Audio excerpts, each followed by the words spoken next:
আপনাকে সবাই মাথায় করে রাখবে, মেনে চলুন চাণক্যের এই কথাগুলি।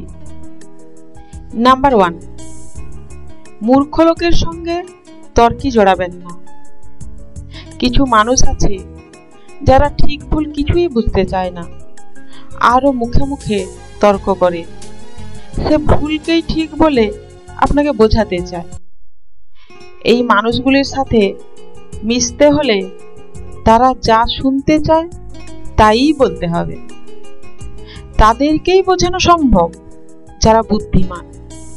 তাই এইরকম মানুষকে না বুঝিয়ে আপন লক্ষ্যে আপনি এগিয়ে যান।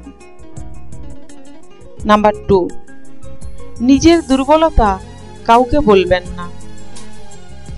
দুর্বলতার কথা আজ যাকে বন্ধু ভেবে বললেন, সে কালকে কোনো কারণে আপনার শত্রু হয়ে আপনাকেই আঘাত হানার চেষ্টা করবে। অভাব, দুঃখ, কষ্ট কোনো কথা কাউকে বলে কিছুই লাভ নেই।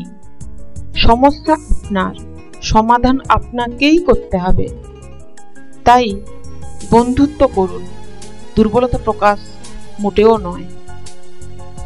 নাম্বার 3, টাকা ও সম্পত্তি ভেবে খরচ করুন।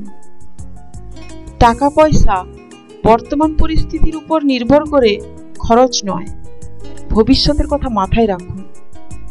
আজ মোটা টাকা ইনকাম হলেও কাল নাও হতে পারে, কারণ আমরা কেউই জানি না আগামী দিনে ভালো মন্দ কি ঘটতে চলেছে।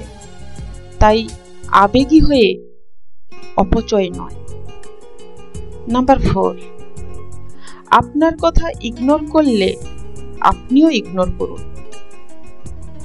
আপনার কথা মন দিয়ে না শুনলে তাকে বিশ্বাস করে কোনো কথা কখনো বলবেন না, কারণ আপনার সম্পর্কে সঠিক না জেনে সে ভুলভাল তথ্য অন্যদেরকেই দেবে। সবাই আপনাকে ভুলভালভাবে জানবে এবং আপনার সম্পর্কে খারাপ মনোভাব তৈরি হবে। তাই ওই মানুষদের থেকে দূরে থাকুন।